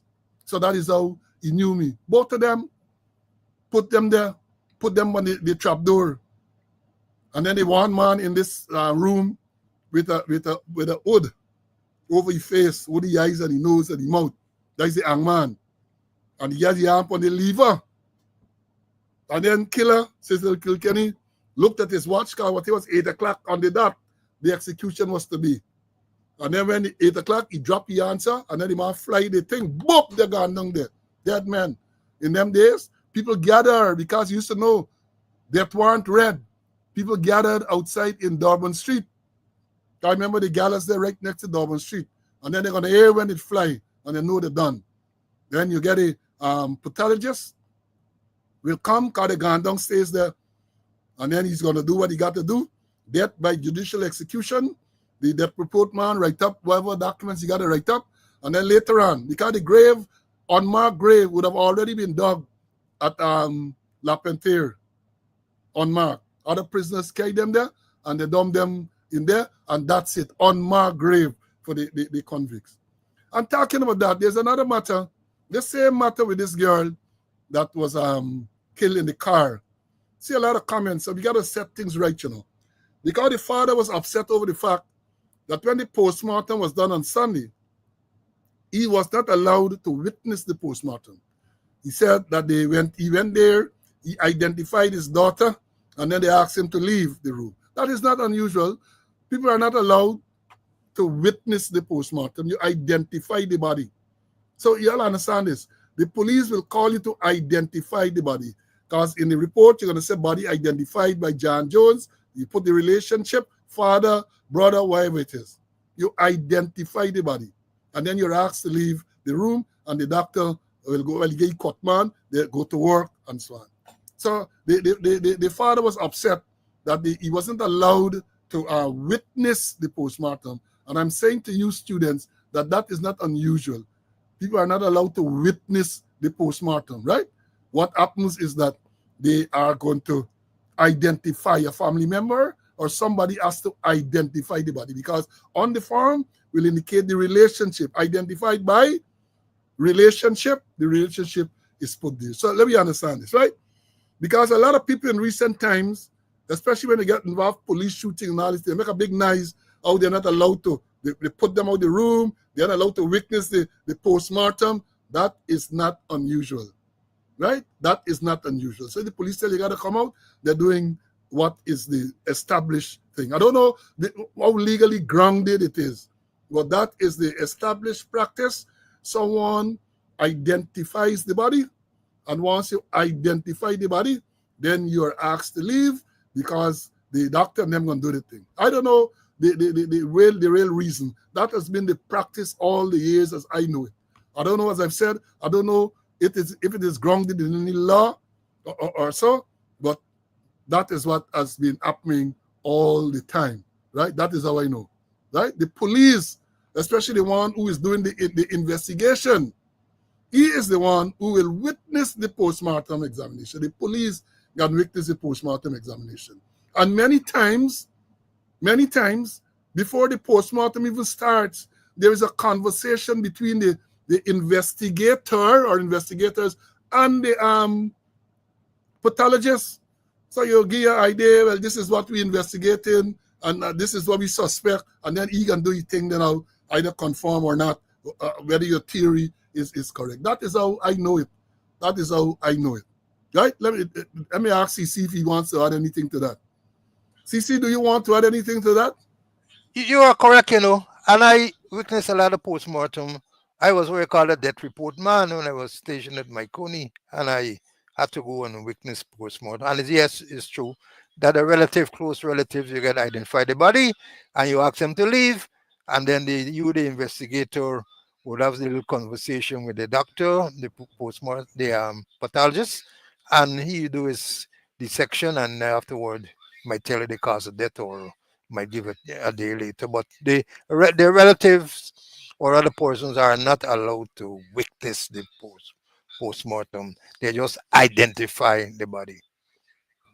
Right. So good. Let me and therefore again we say we educated. That's what we educate. So let me understand it. Yeah, share the life. We ain't done yet. Share the life. Share the life. Let me say this here now. Let me say this. We got allegations all along. We talk about we're gonna deal with it more substantively later.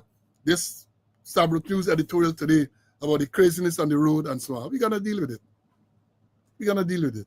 But I thought I'd mention today that allegation again, we talk about all the corruption in the system, which they want to admit. And unless they deal with that, say what they want to say about all the what's going on and that. Corruption is the elephant in the room. Corruption is the elephant in the room, and they are aware of it. But because they're complicit, none of them can't see anything.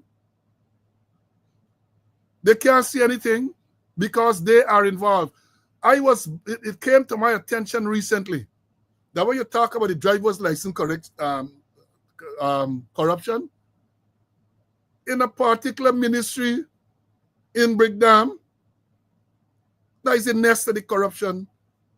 A certain man, a certain former senior officer, who is a relative of another senior officer, he got big racket collecting people money to give them driver's license. Big run-ins right in the ministry. One of them ministry in Brigham. Big run-ins collecting money from people. And then the worst part of it is that this corruption or the corrupt activities were brought to the attention of a lot of senior people in the police force and in the government. And they may do nothing about it. And they come and they tell you all sorts of crap. The corruption, they're right there. The evidence is there. And this is not speculation. Do you remember the audit that was done by Rohan Singh, who was heading the police audit department on the driver's license arrangement? He did an audit and he discovered in one case, let me say, 100 people wrote the theoretical part of the examination and more than 100 passed. More people passed than those who wrote the examination. He put out all the figures. Mr. Conway is familiar with it. He put out all the figures. So the corruption is right there. And I say this without any fear of contradiction. Corruption is rampant in the government and in the country. Rampant corruption. Rampant. And I understand yesterday the president came out, or he came in out, as they would say yesterday morning, with a 4-day morning statement. And here, I know they got a lot of people who are not familiar with the Guyanese Creolese and vernacular and all of that. When we say 4-day morning, we mean 4-day morning, before board wife wake. Come out with another statement talking about national security threats and all of these type of things. It looked like when the night comes, some of them can't sleep properly. Not only Adriana haunting them, Adriana Young, that little girl that was murdered, and they're covering up and covering up. Not only she, spirit haunting them, they're haunted by other things as well. So they have to get up all in the morning. And they ain't doing like Zanduli. I hope y'all listen to the calypso that I told you all about. Zanduli sing the calypso, Iron Man. Iron Man. And in Zanduli's case, according to Zanduli, 5 o'clock in the morning, 2 police women come searching. And before he could have put on his clothes, all the iron exposed. 5 o'clock. They were gone before 5 o'clock. Yeah, listen to Zanduli one. Zanduli said, it was 5 o'clock in the morning. 2 women police come searching. And before I could have put on my clothes, all the iron exposed. Listen to the song. Zanduli. Right? So they ain't waited for 5 o'clock. They beaten. Police went to Boston or in Boston for something the morning. Yeah, Matthew Iron Man. That's the name of the song. Zanduli. One of my favorite Calypsonian man. Wicked for days, Zanduli. Right? Wicked for days, Mr. Zanduli. And listen to the lyrics in Zanduli thing. They got the next one here, the whip. Then you listen to the whip. I love me Calypso there, man. I love me Calypso. Right? So yeah, the president came in out and he talked about national security threats and all this type of thing. When you talk, he said Venezuela, the threat from Venezuela is a big national security threat. And then basically he said that they must get a second chance because it's only them can deal with this threat from Venezuela. Venezuela has done so much. What has the government done to counter, to educate? We had more you go to war, because you know you can't fight no war. But at least you would expect that you would try to motivate, galvanize the population. Rather than that, they're dividing the population with a view to getting votes.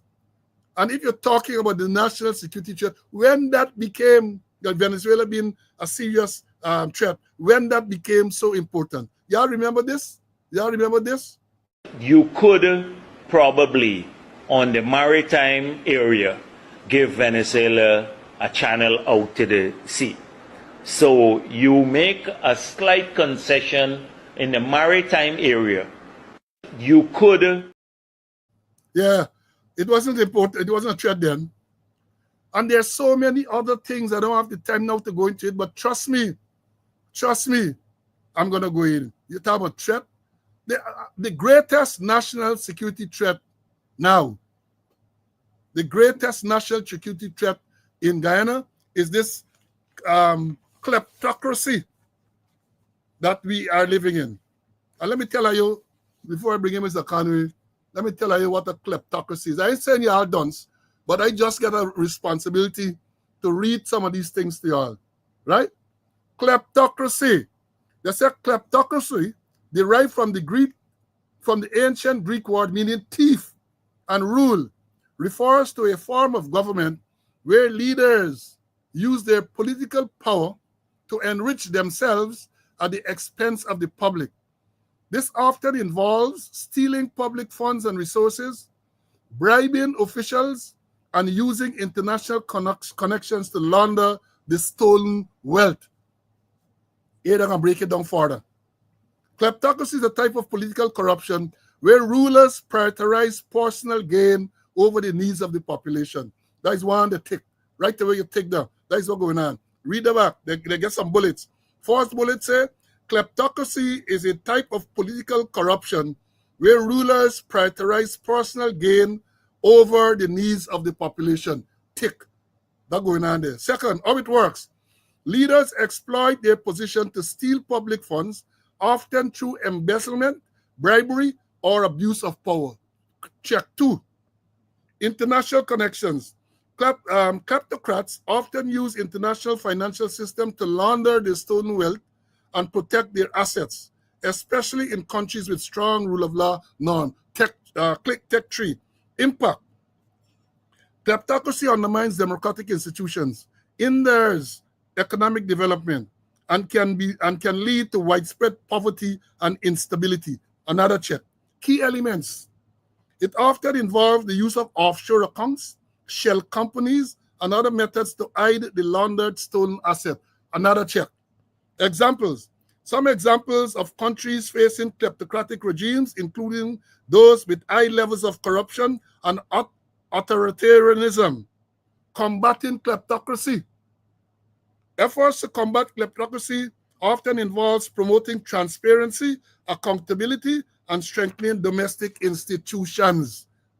Let me play this other tape before I begin. Time catching up with you. Let me play this other tape if you all understand what we're talking about. So they come and tell you about threat to national security and all of that. Where is the tape? Hold on. Look, listen to it. It's about 4 minutes long. Listen. Corruption is a vile disease that sucks and drains the health out of something good. Corruption in society is an evil moral infection that keeps community in a state of perpetual sickness. Corruption is a moral virus. It's so potent it leaves its host sick, lethargic, and unable to realize and accomplish all that a well person can. Where corruption thrives, poverty and not prosperity thrives. Wealth is grabbed into the greedy, grubby hands of those who get fat on the toil and labor of good people. Corruption benefits, only temporarily, those who participate in it. Everyone else is a victim of the theft, the deceit, the dishonesty, and the lies that corruption feeds on. You need to know that a corrupt person is stealing from you.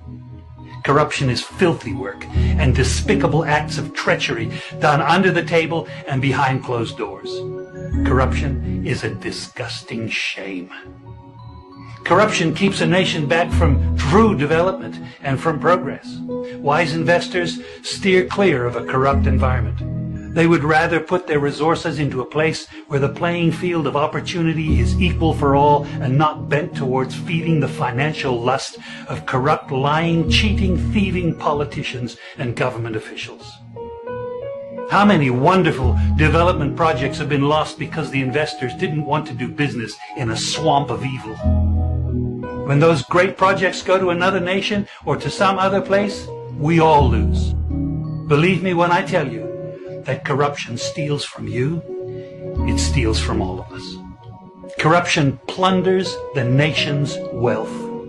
Corrupt people compromise on truth, equity, and fairness, choosing instead to feed off the short-term benefits of crookedness, exploitation, and financial perversion. Corruption is not just a personal matter. It's a culture.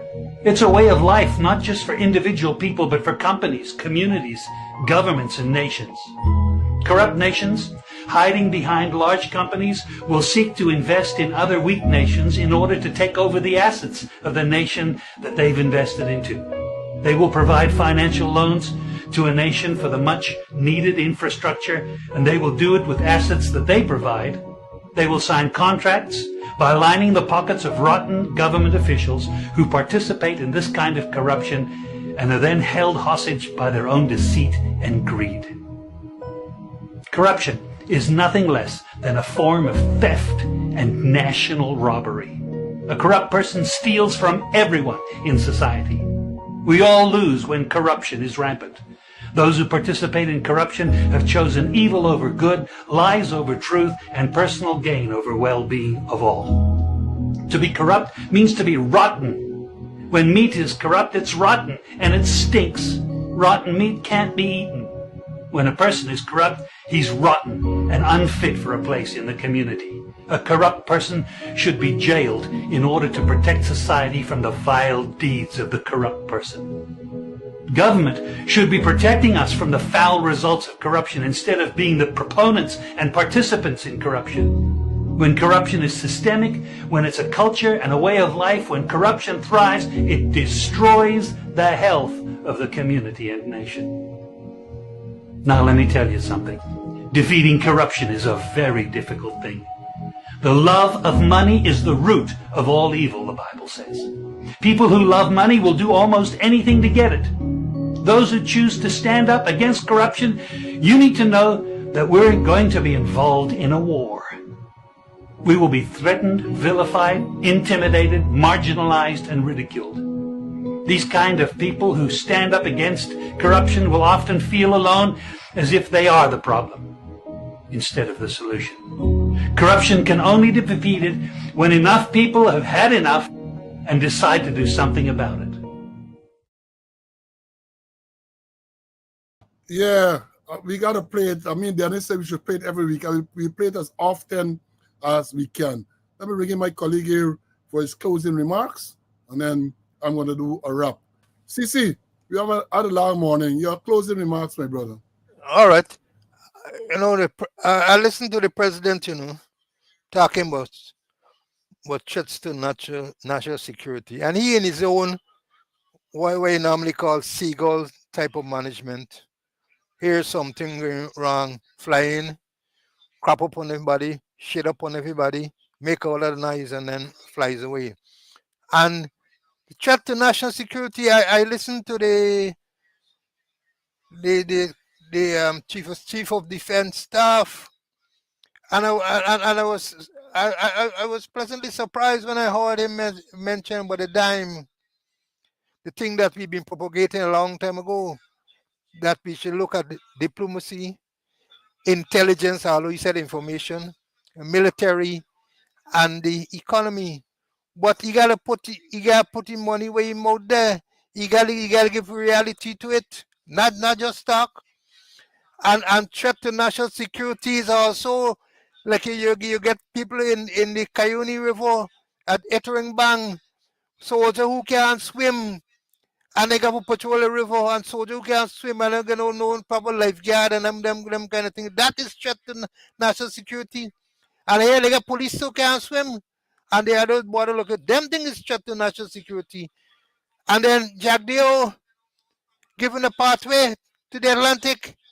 He talking in reality, talking about the Cayuni, the Mazaroni, and the Potaro, and those rivers flow into the Essequibo, and the Essequibo into the Atlantic. So I give them pathway, Cayuni, Mazaroni, Potaro, and there's where our gold is, there's where our diamond is, there's where our rare earth is, there's where our other natural resources is. You know, and then threat to national security. I just got a message. I'm still to confirm some information that yesterday Jagdio went to Albion Estate where he spoke to about 350 workers, and he said that the government gonna give them $100,000 by Friday, $100,000 each, the 350 by Friday. And somebody say, hey, but we gotta get more than that. And he said, if you vote for me, you will get another, and you can get another top up. If you vote for PPP, you get another top up. That is threat to national security. And there are many others, but then we won't talk about them. And threat to national security also, where the commander and the 2IC of region number 8, they're not visiting Cato, they're not even Monkey Mountain, they're not visiting Orange Hook, they're not checking those locations, although those locations are on the Brazilian border, but they're not checking those locations there. They're locked down in a hotel at Region 8, and some of them more and then the commander more prominent in Region 3 than in Region 8. There is threat to national security. And there are many more. Maybe on the next episode, we can go in detail in terms of threat to national security. I certainly intend to do so. Now, we said the Adriana Young's matter is something we got to talk about. I think because I saw something this morning which says, this is Dr. Todd, who's representing the interests of the family, saying according to the police, the investigation is not over because they're looking for people now to give statement. We gotta follow up on it. We're not gonna leave that. Let me understand it. We're not gonna leave that. Police are still looking. He claims, Dr. Todd said that they're looking for witnesses now. 2 months, because yesterday, the 24th, would have been 2 months since our body mysteriously surfaced in the pool. April the 24th, 2025. 2 months. And they're dancing. But as we have said, their expectation or the hope is that now that the girl has been buried, this murdered victim, it can die down. People can stop talking about it. We got to keep it to the forefront. And I remember well, after Cherry Jagan died, Moses Nagamutu, who was with the PPP then, he was a big thing in the PPP. In the campaign, that would have been 97 campaign, I think it was. You know what was the slogan? Moses used to wind up his speech by saying that we got to give this one for Pa. At the wrong line, yeah, if the older folks might remember, he said when they go to vote, he said we're giving this one for Pa. In other words, you're voting for Cherry, right? I am saying that when you face the ballot box on the 4th of September, you must give that one for Adriana. Give that one. She couldn't vote Because at 11 she was snuffed out. But give that one for Adriana. And I keep asking y'all, follow the thing from Moses. Logo said, this one is for Pa, referring to Cherry Jagan. This one got to be for Adriana. I'm going to continue to say that. Now, a couple of things before we go. I'm going to give y'all homework as well. I want y'all to find out who is the current senior government minister. A minister, senior government minister, right? Who had his visa back in the day. He lied to the US people. Right? He lied. I'm going to give y'all more detail when we meet next. He lied and the visa get pulled. He gonna lie. And his visa was pulled. I'm going to read the thing on well, we come in Friday again. We're going to read it on Friday. You're going to come and tell you. So do your homework. A foreign, a senior man had his visa pulled because he lied to the US people. I get the thingy. I get it. So yeah, remember that. And in closing, tomorrow is the 26th. I have a date with the court tomorrow again in this trumped up matter. So we're gonna hear the magistrate is supposed to hand down a ruling tomorrow. So we're gonna see or we're gonna hear what the ruling is. As I said, do nothing, fear nothing. Right? Do nothing, fear nothing. So well, a lot of them have their visa taken away, not for them, for lying and corruption and all sort of thing. Many of them. So many of them. And we can't forget, we're gonna talk too about the sudden interest in the paper charts murder. We're going to talk about it again at the next thing. I alluded to it earlier. I did say in the announcement that we're going to talk about, unfortunately, time run out. We are going to talk about it, right? Because suddenly they get interest in paper charts murder. We're going to revisit the statements that they made and all of that. And I'm saying this in closing.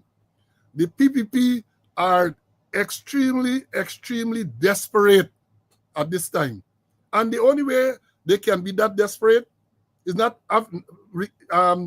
notwithstanding what they have been telling you, they're going to do the internal poll and all of that, They're going to do the internal poll. And they know what the internal poll is saying. Right? And they will tell you that Azzedine Mohammed is not a threat to them, but yet still they're expending a lot of political capital to go after Azzedine Mohammed. That tells a story. That tells a story. And we will bring bring it to you.